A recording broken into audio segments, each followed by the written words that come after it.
पवित्र कैसे होते हैं महाराज? एक बार गुरु नानक देव जी किसी गांव में गए,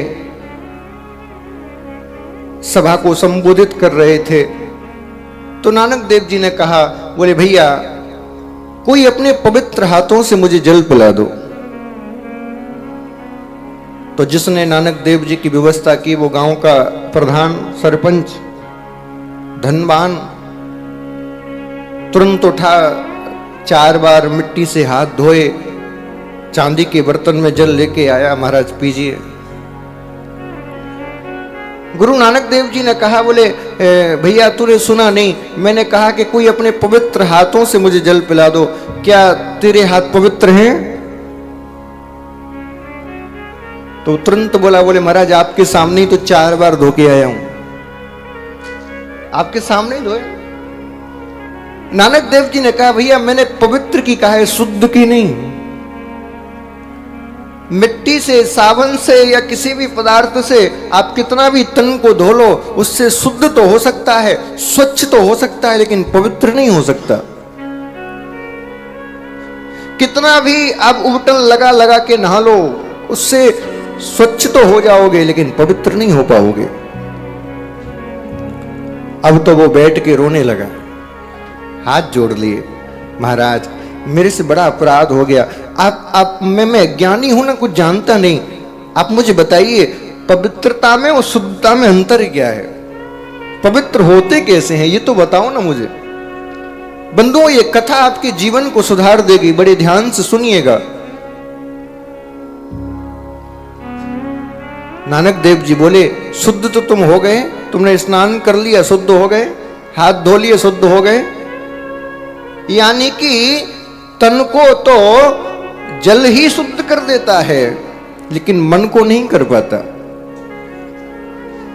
मन की पवित्रता, तन की पवित्रता तब कब होगी? बोले तन पवित्र सेवा किए, धन पवित्र कर दान,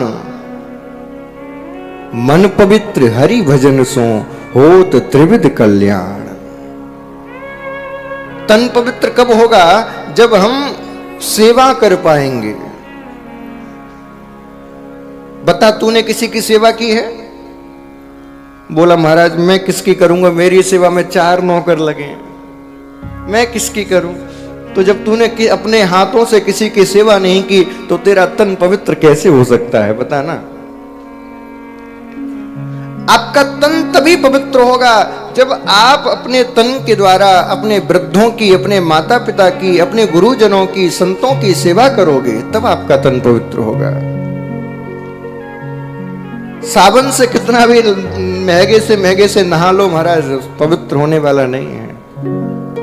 इसलिए सेवा करना प्रारंभ करिए। भारतीय सनातनी परंपरा में ये नियम था। आजकल तो सारे नियम उल्टे हो गए हैं। गुरु के जागने से पहले शिष्य जाग जाता था और स्नान ध्यान करके गुरुजी से पहले तैयार मिलता था, हाथ जोड़ के गुरुजी उठते थे जब तक शिष्य तैयार सेवा के लिए। सेवा धर्म बड़ा कठोर है। आजकल जमाना ये आ गया, गुरुजी उठाते हैं, महाराज जाग जाओ, सेवक जी बता दो हमारे कपड़े कहाँ रखे। उल्टा जमाना आ गया। सेवक जी कहते महाराज अभी उठता हूं, और उठने की कह के फिर सो जाते हैं महाराज। गुरुजी इंतजार करते हैं कब आएगा मेरा बंजारा। उल्टा जमाना आ गया।